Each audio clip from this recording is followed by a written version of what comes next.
Boss, tingnan ninyo ito. Itong Inco 2SMF maintenance free battery na nakakabit sa backhoe. Ipapacharge lang sana ito ng may-ari. Pero nung tinister ko gamit ang battery analyzer, lumabas ang resulta na medyo nakakagulat. So, tester natin. Gamit ang Lancol battery analyzer. Positive, negative.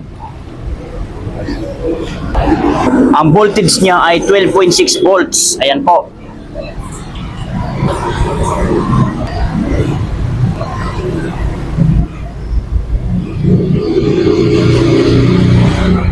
Pero ang SOH niya ay 4% na lang. State of health, 4% na lang. At naka-replace na sa tester. Ito po, ayan. So, tanong ngayon, pwede pa ba itong i-charge o kailangan na talagang palitan? Alamin natin sa video na ito.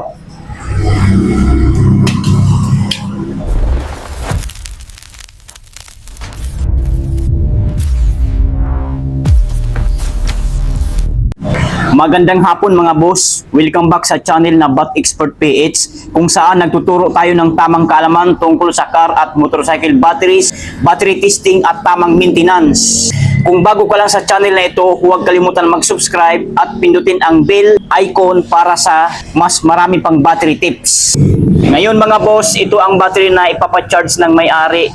Ito po ay Inco maintenance free.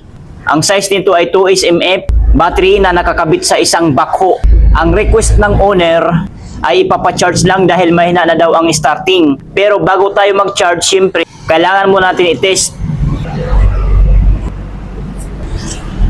So, tester natin gamit ang Lancol battery analyzer. Positive at negative. Ayan po.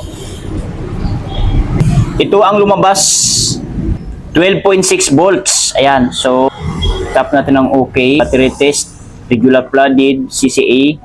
Nakaset up sa 300 ampere. So, testing. Titigan na mabuti, huwag kukurap. Boom! Pansinin natin mga boss. 60 CCA na lamang siya. Ang voltage niya ay 12.6 volts. State of health ay 4% na lang. State of charge ay 98%. Ang resistance o internal resistance ay 50.50 milliohm na lang siya. So, replace po ang nakalagay dito. Ayan. Ngayon mga boss, marami nalilito dito.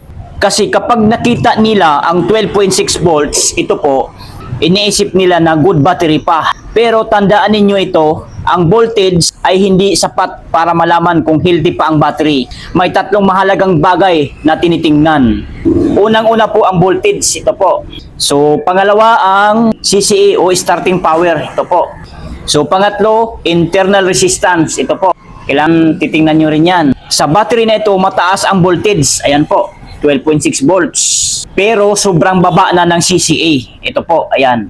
60 CCA na lamang siya. Mataas ang internal resistance. Ito po, 50.50 milliohm na siya. Halos ubos na ang battery health. Ayan o, 4% na lang o, state of health niya. Ibig sabihin, may charge pa ang battery pero mahina na ang plate sa loob. So sana maliwanag. Bakit nangyari ito? Ito ang ilang posibleng dahilan. Matagal ng paggamit ng heavy equipment, matinding vibration ng backhoe, sulfation sa plates, matagal na discharge cycle. Sa heavy equipment tulad ng backhoe, mas mabilis talagang mapagod ang battery dahil malakas ang starting load. So tanggalin na natin. Ngayon ang tanong, pwede pa ba itong i-charge? Ang sagot, pwede pa i-charge para subukan. Pero hindi na mababalik sa normal condition ang battery. Dahil ang SOH ay 4% na lang, ibig sabihin malapit na talaga sa end of life ang battery. Kahit i-charge pa natin ito, malaki ang posibilidad na mabilis pa rin itong humina, mahirapan pa rin mag-start ang makina. Kaya ang best advice sa ganitong sitwasyon ay pwede mo nang gamitin pagkatapos i-charge. Pero maghanda na sa replacement dahil anytime ay pwede na itong mag-fill bigla. So ito ang pinaka-importanting tip.